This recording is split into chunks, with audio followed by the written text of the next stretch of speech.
Hello students. Welcome to part 3 of chapter 18.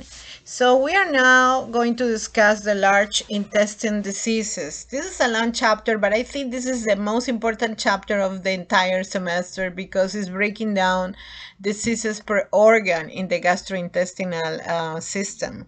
And this is in relation to your final project. Okay, so some of you will find very helpful the content on part 1 where we are talking about dysphagia and GERD. Some others are going to have some hints in part 2 related to Crohn's disease, right? And right now we are going to talk about large intestine disease. So diverticular disease, the presence of small pouches along the mucosal lining in the colon characterizes diverticular disease. So the pouches is called diverticula.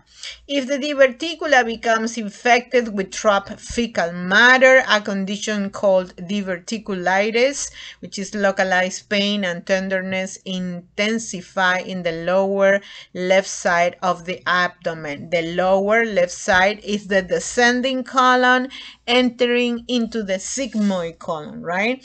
So it's going to cause GI bleeding, diarrhea, and fever, and other common symptoms that are present that the patient may experience. This is when we are having diverticulitis, the infection, right? Severe complications include abscess, sepsis, and perforation, and may require surgical intervention. Only 10 to 20% of individuals with diverticular disease experience symptomatic acute diverticulitis.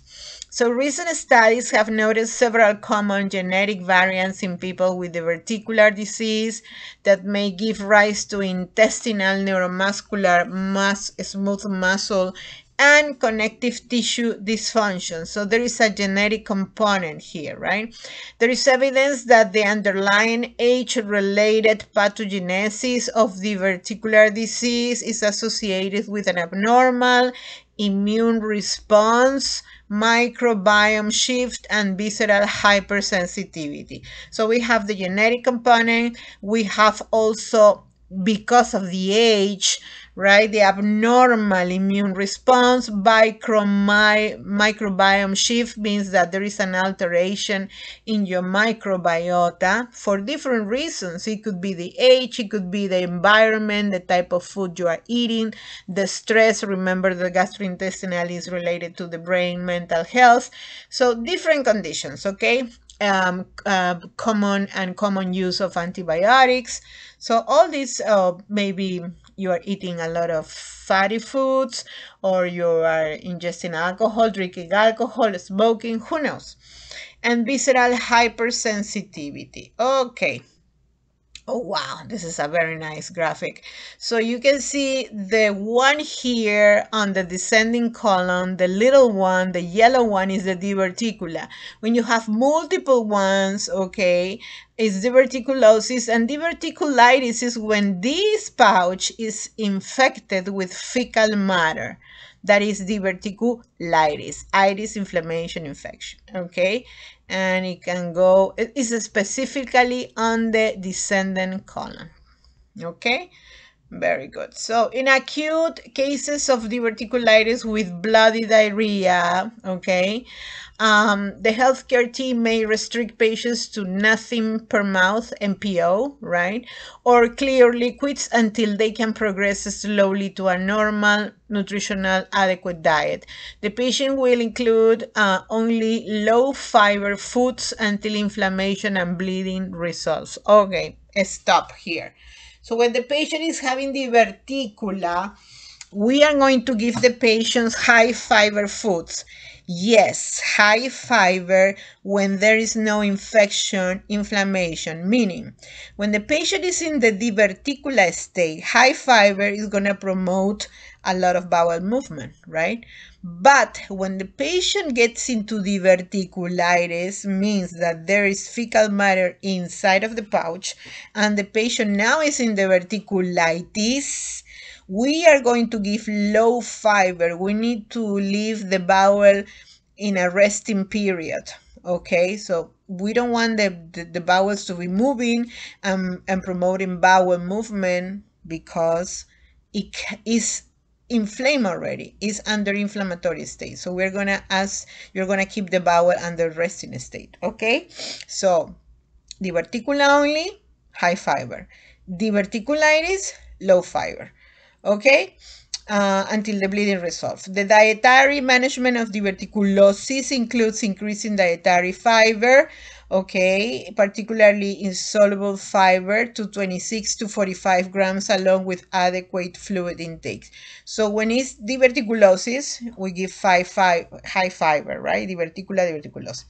When it's diverticulitis, low fiber.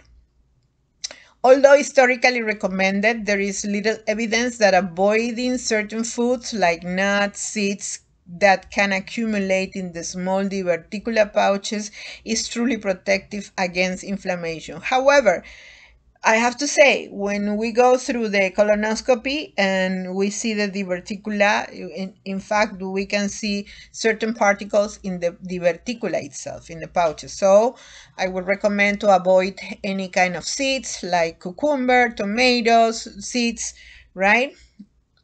Okay, emerging therapies include the use of probiotics and prebiotic food sources to encourage a healthy gut microbiome. Remember that your immune system also is not responding as it should be, right? So we need to find a balance in our microbiota. That's why we need probiotic and prebiotic. Antibiotics treat underlying inflammation. That's in the case of diverticulitis. I think this paragraph is somehow confusing. It's not putting in order the recommendations, but at least I'm trying to explain when we are going to have diverticulitis, we're going to include antibiotics and low fiber. In the case of diverticulosis, okay, without infection, you are giving high fiber, and the recommendation here is particularly 26 to 45 grams a day along with adequate fluid intake. So you make the system run, okay? So fiber in diverticulosis only, not in diverticulitis. That's good to know. NCLEX alert. This is going to be very confusing. You need to master this concept for your NCLEX. Irritable bowel syndrome. We are shifting to another topic, okay? So we were talking about diverticulitis is only on the left side in the descending colon. Okay, descending column, only on the left side. Now, irritable bowel syndrome is the most commonly diagnosed GR disorder. Is this GI associated with non-GI disorders like depression, anxiety, hypochondriasis, fibromyalgia, chronic fatigue syndrome? So this irritable bowel syndrome is related with mental conditions, okay? Depression, anxiety, hypochondriasis, fibromyalgia, chronic fatigue syndrome. IBS, don't confuse with IBD. IBD is inflammatory bowel disease, and we have ulcerative colitis and Crohn's disease, okay? IBS, irritable bowel syndrome, is a functional bowel disorder in which abnormal pain is associated with defecation or a change in bowel habits. It could be defecation or a change in bowel habits, also diarrhea could be. Irritable bowel syndrome displays three major types of symptoms. First, chronic and recurrent pain in the lower abdomen, could be right or left, while diverticulitis is only on the left descending colon. Irritable bowel syndrome, it could be right or left. A small volume bowel dysfunction that varies from constipation or diarrhea to a combination of both. And 3, excess gas formation with increased distension and bloating. Okay, so you can have irritable bowel syndrome constipation type, you can have irritable bowel syndrome diarrhea type, or you can have irritable bowel syndrome, a combination of both constipation and diarrhea. Okay, and it's highly related to the mental state of the patient, right? So treatment options focus on minimizing the symptoms and may include medications, diet and lifestyle, exercise interventions, as well as psychological behavioral therapy. A highly individualized approach to nutrition care is essential. In general, the food plan should give attention to the following basic principles. So we have to consider following a regular diet with the optimal optimal energy and nutrient composition, eliminate food allergens and intolerances, okay, to avoid gas promotion, right? And also any time of, reaction. We have to avoid fermentable oligosaccharides, disaccharides, and monosaccharides and polyols, which is nowadays very famous and very well known as food map. F fermentable oligosaccharides, okay, and you can go and analyze this term. Omit foods that increase gas and flatulence. Yes, because this is going to cause a disturbance in your lower abdomen, right? When we are talking about the lower abdomen, we are talking about the ending of the ileum, the entrance of the ascending colon, and then all the way to the left area in the lower abdomen, which is your descending colon, sigmoid, blah, blah, blah. Consider the use of probiotics and prebiotics. Yes, consider the use of food dairies.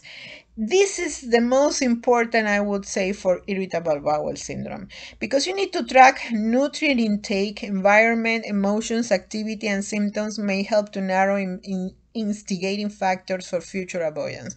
So for example, I am having a food diary. Today is Monday. I'm having an exam and suddenly I'm developing constipation. So I'm writing, right? Today is Tuesday. I'm having again constipation, but today I didn't have an exam. However, I was checking my finances and I couldn't believe the problems I'm going to deal with. So you start setting up standards, right? So I should promote, my diet should be better before the exam in order to avoid constipation. I need to practice maybe meditation before the exam. I should avoid getting into financial issues, So you start identifying what are the causative agents for IBS. Constipation, because we spoke about diarrhea before, right?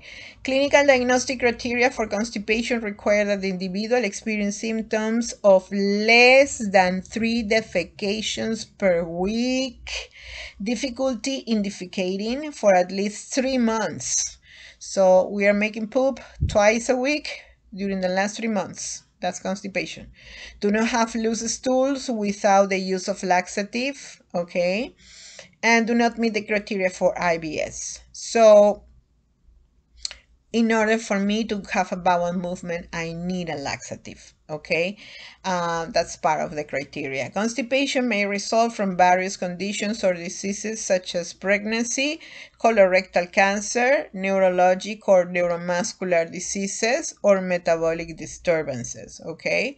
Side effects from medications, which is your pain medications, for example, anesthesia, frequent laxative use, or low fiber diets, anxiety, and sedentary behaviors. So those patients that are eating salads all day long, okay, but they are not drinking water and they are sedentary, of course they are going to have constipation. You need 3 things in order to move your bowels. You need your water, you need your fiber, and you need your walking. The 3 of them, okay? Improved diet, exercise, and bowel habits may help remedy the situation. Clients should avoid laxative or enema dependency because they need to promote, bowel movement through proper hydration, fiber, and exercise. Medical nutrition therapy for constipation includes adequate fiber intake, particularly from fruits, vegetables, bran, and whole wheat products, and adequate fluid intake, at least 64 ounces per day of fluid. So 64 is like 2 liters, or I would recommend 3, because in some activities you are going to sweat, so you need to replenish the sweating plus the fluid of your body. While I am recording these videos, I'm drinking already 1 liter of water. You can hear, right, that I'm drinking water.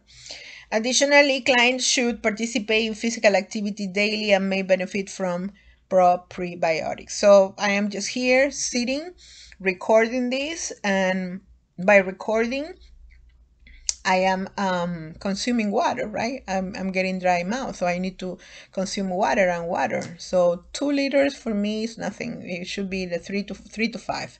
Now let's switch gears to food intolerances and allergies. Several conditions may cause food allergies and intolerance. Intolerance, unlike allergies, are not life-threatening. Let's make that difference. And they are not immunologic. The underlying problem of an allergic reaction is the body immune system reacting to a protein as it is where a threatening foreign object. In the case of celiac disease, the body initiates an autoimmune response when exposed to an offending protein. So we are going to talk about celiac disease. Is another topic that you're going to present in your final project. Let's talk about food intolerances. They are not immune mediated. Okay, not immune mediated. That's the difference with the food allergies. The most common worldwide food intolerance is to the disaccharide lactose, the lactose intolerance. The intolerance is a result of inadequate production of the lactase enzyme to properly digest and absorb the carbs found in milk products into its two monosaccharide components, glucose and galactose. So it's a problem in processing the carbohydrate, right, into monosaccharide and glucose and galactose. May present as a GI disturbance, hive, flushing, and headache. Individuals can prevent adverse reaction by avoiding the offending food products. Okay, so now we have the food allergies, the abnormal reaction of the immune system to a number of substances in the environment and with food. Okay, food allergy, the abnormal reaction of the immune system to a number of substances in the environment and within food. The CDC reports that 5.8 of children under the age of 18 years old in the United States likely have food allergies, and the incidence decreases into adulthood. Interesting. Experts believe that both genetic and environmental factors are involved in the etiology of food allergies. Very good. Environmental factors and genetics. Common food allergens, and this is good to know, the most common food allergens include the proteins found in hen eggs, cow's milk, peanuts in any form, like regular peanuts to peanuts butter, that's good to know, tree nuts, shellfish, wheat, fish, and soy. So signs and symptoms we have may involve the skin or the GI, respiratory, or cardiovascular system. Frequently reported symptoms include hives, itching in the mouth, yes, very common, throat or eyes, nausea, diarrhea, abdominal pain, and wheezing. Now, anaphylactic shock is the most severe form of allergic reaction, and this is going to cause the swelling of the face and throat, difficulty breathing, anxiety, increased heart rate, and if not treated, decreased blood pressure and loss of consciousness. So be careful with your anaphylactic shock. That's good to know. Safety alert, and master all the signs and symptoms. Remember your swelling in the face, the throat, difficulty breathing, of course, if you're having swelling in the throat, anxiety, of course, if you see your face is transforming now because of the hives, the swelling of the face. Now increased heart rate is a consequence of anxiety, decreased blood pressure, and loss of consciousness. So remember your anaphylactic shock symptoms. The person's throat, lips, and tongue swell to the point of blocking the airway, ultimately suffocating the individual. Is very sad if you don't have your epinephrine on hand. Peanut, tree nut, and seafood allergies carry the higher risk of anaphylaxis. Okay, peanuts, tree nuts, and seafood allergies. That's good to know.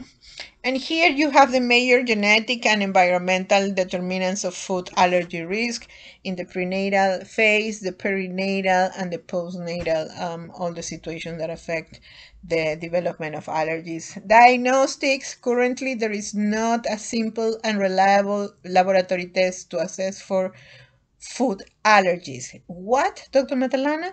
What happened? I went to my allergies immunologist and he did a lot of tests.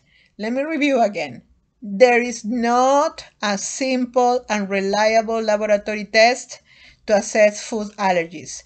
A skin and blood tests alone are insufficient for a proper food allergy diagnosis, and many physicians incorrectly use and interpreted positive skin prick and blood tests.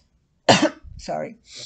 The expert committee on food allergies recommends that all individuals with suspected food allergies undergo diagnostic confirmation because a vast number of presumed food allergies are not real allergies. Oh, wow.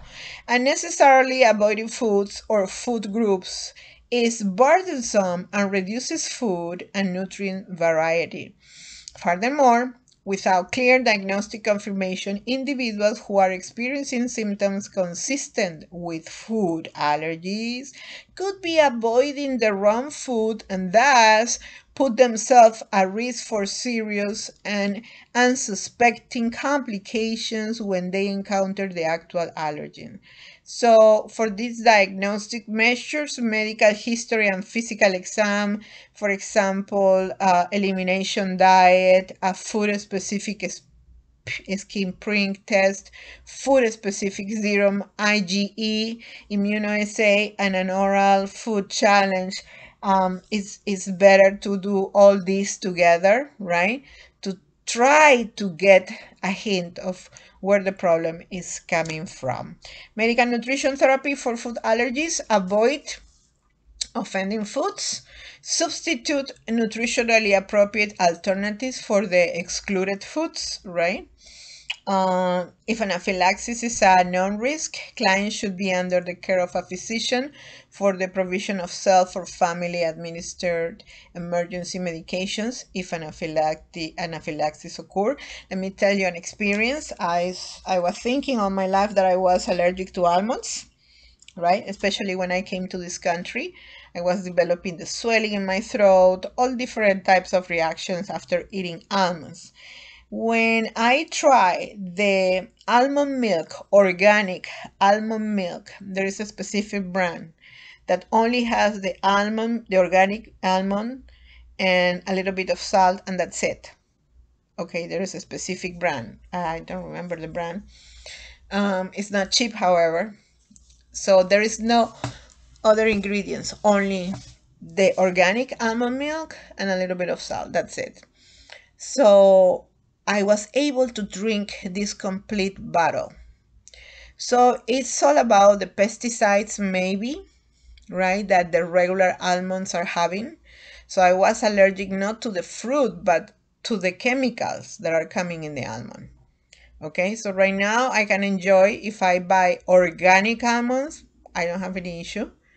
And I am a good thermometer to know what is organic, what is not.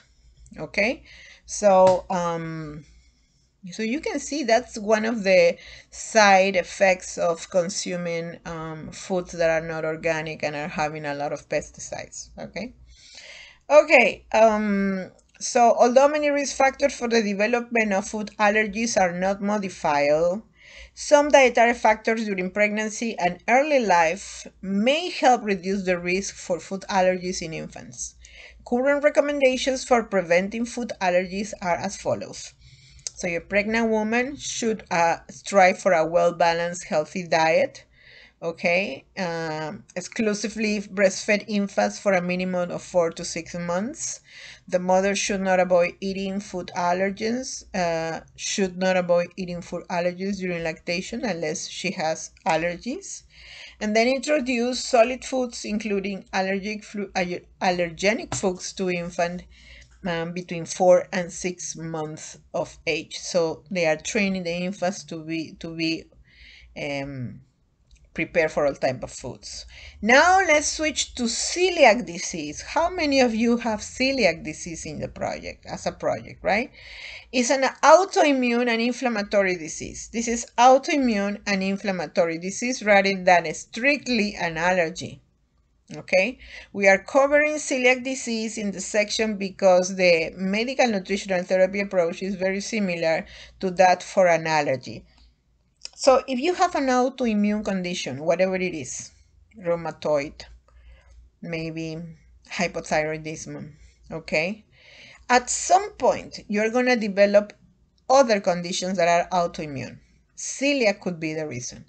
Usually in my functional medicine practice, if I see a patient with hypothyroidism, I'm going to check the patient for celiac as well, and vice versa. Okay, so about 40% of the population have the genetic polymorphism that leads to celiac disease, but only 2 to 3% with the genetic predisposition will develop celiac disease, thereby signifying the influence of environmental factors and potentially other genetic factors as well. So the disease process, the pathology of celiac disease is an autoimmune response to a specific sequence of amino acids found in wheat, barley, and rye proteins, okay? We collectively refer to the CD activating proteins as gluten. However, wheat products are the only foods containing the gluten protein. That's good to know, okay? So, oat products are not problematic for all individuals with celiac. However, some fabrics, some factories, when they are processing the oats, even if they are organic, sometimes they are processing also wheat products in the same factory. So you need to be careful with that. The autoimmune reaction to gluten exposure damages the mucosal surface of the small intestine that leaves villi that are malformed and with few remaining functional microvilli. This injured mucosa effectively reduces the surface area for micronutrients and macronutrients absorption. The major symptoms are diarrhea, statorrhea, which is fat in the stool, unintended weight loss, and progressive malnutrition are secondary effects of the immunologic response to gluten. So these are the characteristics, right? Diarrhea, statorrhea, symptoms for celiac disease. Those are the main characteristics for celiac disease, diarrhea, and statorrhea. That's good to know. Diagnostics. Diagnostics. Clinical diagnosis of celiac disease requires that the individual is still consuming gluten containing foods at the same time of testing. So whenever you go for celiac disease test, okay, or gluten test, you have to keep eating what you are eating. Once on a gluten-free diet, biochemical testing is not accurate. Okay, so what is the point to go to the test if you are avoiding the causative agent? Testing for the presence of tissue transglutaminase immunoglobulin A is the recommended first assessment in symptomatic patients. So the first test, let's test the TJ2 IgA. If the results show that that particular TJ2 IgA levels more than tenfold higher than the upper normal limit, then the patient will undergo a second serologic test for the presence of IgA, immunoglobulin A, endomysial antibody. If they also test positive for that antibody, then the physician can make a definitely diagnosis for celiac disease. So you need to test one for TG2 IgA levels, and then you go for the IgA. Okay, medical nutrition therapy for celiac. The goal of nutrition management is to avoid all dietary sources of gluten and to prevent malnutrition through healthy meal alternatives. Wheat, rye, and barley are eliminated from the diet, and a variety of other grains are used instead. Okay, and then with the increased number of processed foods and any dishes available in the market, detecting all food sources of gluten is difficult. It's very, very, very difficult. So let me see this picture in the graphic A and B. You have the celiac disease, gluten sensitivity, enteropathy. A is a normal mucosal biopsy. Look at that. It's beautiful, our mucosal. And then in the B is a peroral jejunal biopsy. So it's coming from the jejun part of the small intestine. And this mucosa is sick. and shows severe atrophy and the blunting of villi with a chronic inflammatory infiltrate of the lamina propria. Okay, too much information for me. Too difficult. Here we have the gluten-free symbol that we need to pay attention when we are buying food. And gluten-free diet for individuals with celiac disease. The food that we shouldn't recommend patients to eat are wheat, barley, rye, malt, oats, unless they are packaged in a gluten-free environment. And the accepted grains on the other side, you have amaranth, buckwheat, cassava, corn, flax, legumes, potatoes, nuts, quinoa, rice. I mean, you have a good variety of foods that you can try. Okay, so you don't even have to worry about the wheat, barley. Avoid that. Okay, and then you have